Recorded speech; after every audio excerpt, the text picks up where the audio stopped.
How to fix unequal column height in WordPress Gutenberg equal heights. We're going to do it with Gutenberg's built-in columns and group blocks, no custom code. So log into your WordPress site and in the left sidebar click Pages.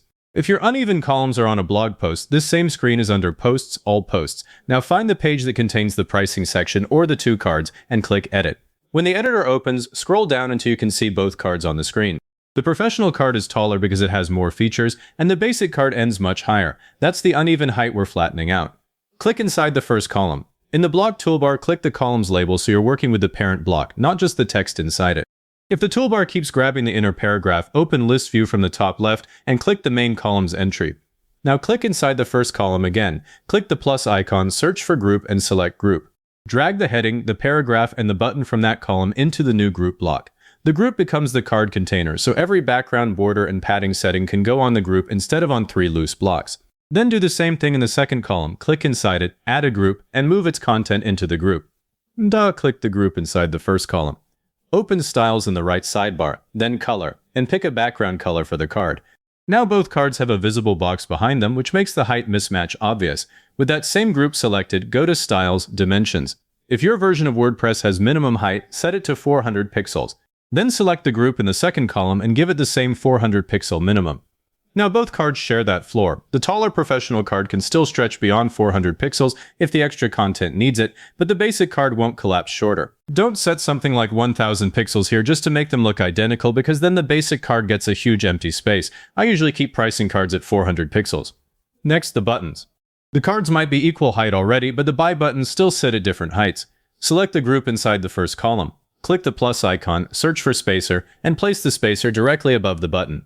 The spacer fills whatever flexible space is left and pushes the button to the bottom of the card.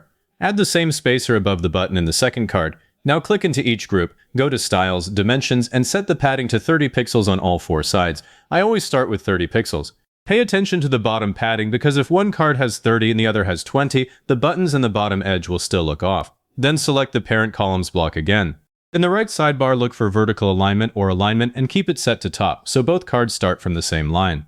If there are 3 pricing cards, the same pattern works. Click into the third column, add a group, match the padding, and set the same minimum height. Use the tallest card as your reference, not the shortest one. If the enterprise card naturally sits around 400 pixels, set 400 as the minimum and let the others follow. Save the draft and preview the page on desktop. Check that the cards have equal height, the buttons line up, and the padding looks even. Then switch to mobile preview. When the columns stack into one column, that forced minimum height can create an empty block under each card, so don't apply desktop heights to the mobile layout. Clear the minimum height on mobile or let the card shrink naturally. When the mobile view looks clean, click Update to push the changes live. If one card is still taller after all this, click through the content. Check for extra paragraphs, mismatched heading sizes, and images. Select each image and set the dimensions to the same value, like 300 pixels wide by 200 pixels tall. Set all the card headings to heading 3 instead of mixing heading 2 and heading 3. And if the button still sits lower in one card, select the button and set its width to 100%. A full width button lines up more predictably than a fixed width button in these cards, so I always set it to 100%. The next thing that will catch you is adding a new block after you've already grouped the cards. If you add it outside the group, it lands below the whole card and breaks the height again. So click inside the group first and then add the block. If you ever need to undo the equal height cleanly, select the group, go to Styles, Dimensions, and clear the minimum height value instead of deleting the whole thing.